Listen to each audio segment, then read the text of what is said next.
전유성은 1949년 대한민국 전라도의 한 작은 마을에서 태어났습니다. 그는 가난한 집안의 장남이었고 그의 부모님은 농부였고 식탁에 음식을 올리는데 종종 어려움을 겪었습니다. 전유성의 어린 시절은 평화롭지 못했다.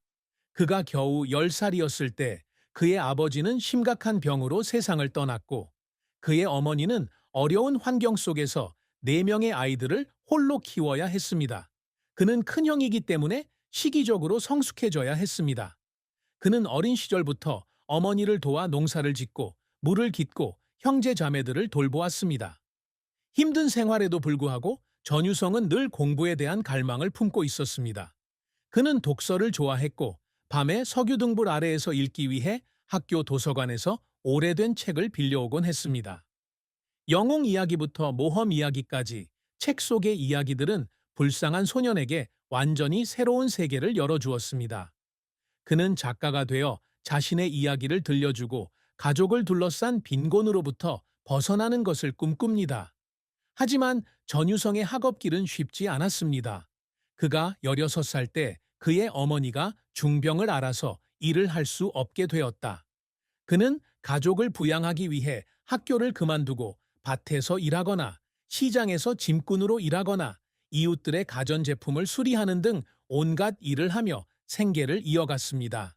그는 매일 저녁 퇴근 후에 작은 공책에 짧은 이야기를 쓰며 꿈을 계속 살리려고 노력했습니다. 전유성은 불과 19세였던 1968년 작가가 되겠다는 꿈을 이루기 위해 고향을 떠나 서울로 상경하기로 결심했습니다. 그에게 그것은 용감한 결정이었습니다. 그가 가진 것이라고는 낡은 여행 가방과 어머니가 모아둔 몇 개의 동전뿐이었기 때문입니다. 대도시에서의 삶은 어려움으로 가득 차 있다.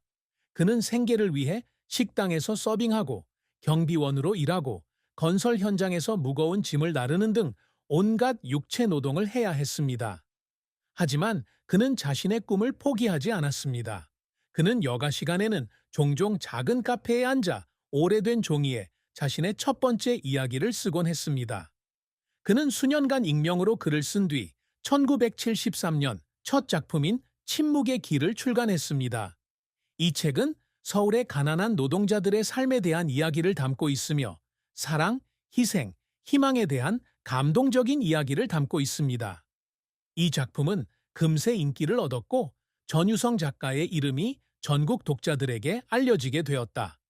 침묵의 길의 성공은 전유성의 배우 인생에 큰 발판이 됐다. 1970년대와 1980년대에 걸쳐 그는 비평적으로 호평을 받은 일련의 문학 작품과 대중적인 작품을 발표했습니다. 산 위의 하늘부터 초원 위의 꿈까지 그의 이야기는 단순히 사람에 대한 이야기일 뿐만 아니라 격동의 시대를 살아온 한국 사회의 생생한 모습이기도 하다.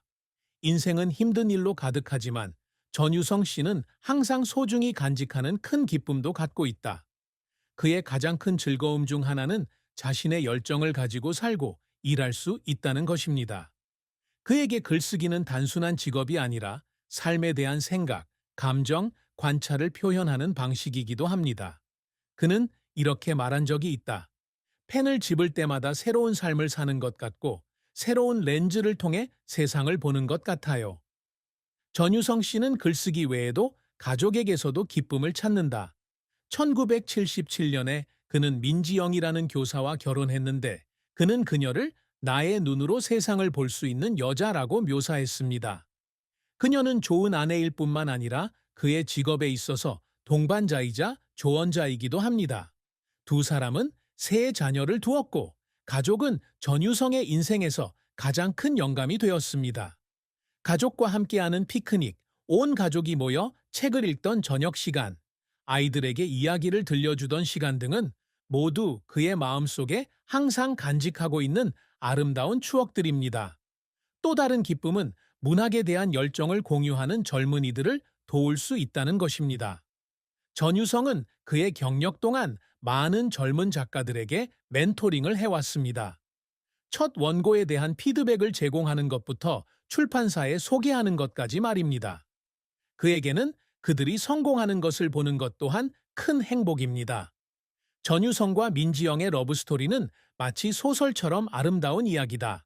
두 사람은 1975년 문학 애호가들의 모임에서 만났습니다.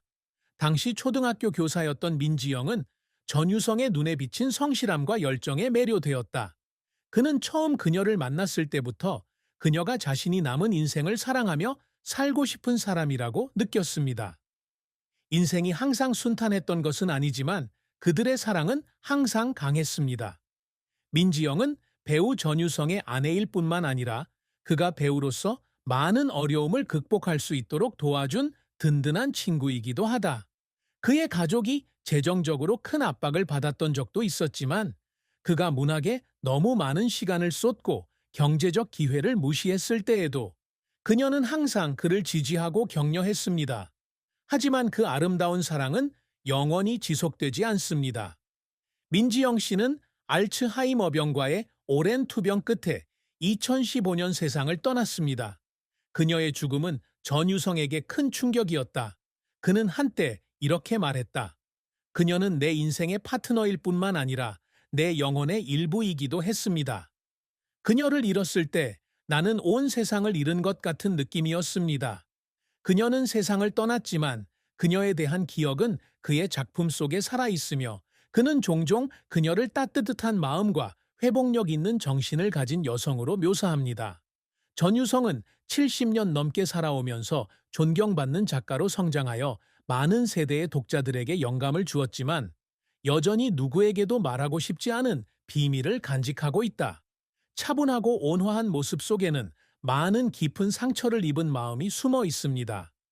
그가 평생 숨겨왔던 고통과 후회, 죄책감은 그의 영혼에 지울 수 없는 상처가 되었습니다. 전유성이 항상 간직했던 가장 큰 비밀 중 하나는 그가 문학 활동에 몰두하던 몇 년 동안 가족에 대한 책임을 다하지 못했다는 무력감과 죄책감이었습니다.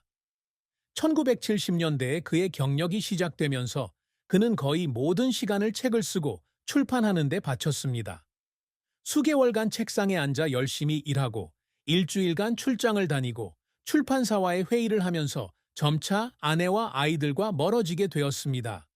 어느 날 그의 아들은 책상 위에 편지를 썼는데 그 편지에는 아빠, 오늘이 무슨 날인지 알아요? 저는 그저 제 생일에 아빠가 집에 계셨으면 좋겠어요. 라는 말이 적혀 있었습니다. 그 편지는 전유성을 밤새도록 잠 못 이루게 했다. 하지만 그는 직장과 가정의 균형을 맞추기 위해 생활 방식을 바꾸는 대신 계속 일에만 파묻혀 살았습니다. 자신의 성공이 아내와 아이들에게 가장 큰 선물이 될 것이라고 생각했기 때문입니다. 그들이 정말로 필요한 것은 그의 명성이 아니라 그의 존재라는 것을 깨달았을 때는 너무 늦었습니다. 그의 자녀들은 나중에 자라서 아버지가 항상 그들을 사랑했다는 것을 알게 되었지만 좋은 아버지가 될 수 없다는 강박관념은 항상 그를 괴롭혔고 이것이 그를 가장 괴롭히는 것 중 하나가 되었습니다. 그는 자신의 건강 상태에 대한 또 다른 비밀을 갖고 있었습니다. 전유성 씨는 최근 몇 년 동안 몸에 뚜렷한 악화 증상을 느끼기 시작했습니다. 의사는 그에게 심장병이라는 진단을 내리고 일을 줄이고 더 많이 휴식을 취하라고 조언했습니다. 하지만 그는 자신의 상태에 대해 자녀들에게 결코 말하지 않았습니다. 자녀들이 자신을 돌보기 위해 걱정하거나 생활을 바꿔야 하는 상황을 원하지 않았기 때문입니다. 그 대신 그는 고통을 묵묵히 참아냈고 잠 못 이루는 밤을 보냈으며 아무 일도 없었던 것처럼 계속 일했습니다. 그는 아직 힘이 남았다면 그 힘을 문학에 기여하는 데 쓰고 싶다고 생각했습니다. 그것이 그의 삶에 여전히 의미를 느낄 수 있는 유일한 방법이기 때문입니다. 그가 간직한 또 다른 비밀은 유일한 여동생을 잃은 고통이었습니다. 그가 25살이었을 때 그가 항상 두 번째의 영적 자식으로 여겼던 여동생이 교통사고로 세상을 떠났습니다. 그 갑작스러운 이탈로 그는 오랫동안 정신적으로 우울해졌습니다. 그는 나중에 고통을 극복했지만 누나를 생각할 때마다 가슴이 뭉클해지는 것을 느꼈습니다. 그는 자신의 작품 어디에도 여동생에 대해 쓴 적이 없습니다. 어떤 단어로도 그녀에 대한 사랑과 그리움을 온전히 표현할 수 없을 것 같았기 때문입니다. 75세의 나이에 전유성 씨는 자신의 인생을 돌이켜보며 인생에서 가장 큰 슬픔은 자신이 겪은 상실뿐만 아니라 그 사람의 운명을 바꿀 수 없는 무력감에서 비롯되었다고 고백했다. 그는 사랑한다. 그 가운데 아내 민지영 씨의 죽음은 그가 평생 안고 가야 할 가장 큰 고통이었습니다. 민지영은 전유성의 아내일 뿐만 아니라 인생의 동반자, 가장 중요한 동반자입니다. 그녀는 항상 그의 뒤에 서서 큰 어려움에 직면했을 때에도 그를 묵묵히 지지하고 격려해 준 사람이었습니다. 전유성 씨는 2010년 알츠하이머병 진단을 받았을 당시 그녀가 정신적으로 강인하게 지내고 남은 인생을 최대한 즐길 수 있도록 돕기 위해 할 수 있는 모든 것을 했습니다. 그는 그녀를 그들이 데이트하던 장소에 데려가고 그녀가 좋아하는 이야기를 읽어주고 매 끼니마다 직접 그녀를 돌봐주었습니다. 하지만 그가 아무리 노력해도 그녀를 질병의 피해로부터 구할 수 없었습니다. 그녀의 기억이 점점 희미해지고 그를 알아보지 못하게 되면서 전유성은 자신의 세상 전체가 무너지는 듯한 느낌을 받는다. 그는 어느 날 밤새 그녀 침대 옆에 앉아 그녀의 손을 꽉 잡고 속삭였다. 당신은 내가 누군지 기억하지 못하더라도 나는 당신이 내 평생이라는 걸 항상 기억할 거예요. 그녀가 2015년에 세상을 떠났을 때 그는 자신의 영혼의 일부를 잃어버린 것 같은 느낌이 들었습니다. 아내를 잃은 고통은 인생의 동반자를 잃는 것뿐만 아니라 아무것도 채울 수 없는 공허함을 의미합니다. 세월이 많이 흘렀지만 전유성 씨는 할머니의 옛 사진을 볼 때마다 여전히 눈물을 참을 수 없다. 그는 자신의 일기에 그녀에 대해 자주 썼는데 그녀를 내 인생의 어둠 속에서 유일한 불꽃이라고 불렀습니다.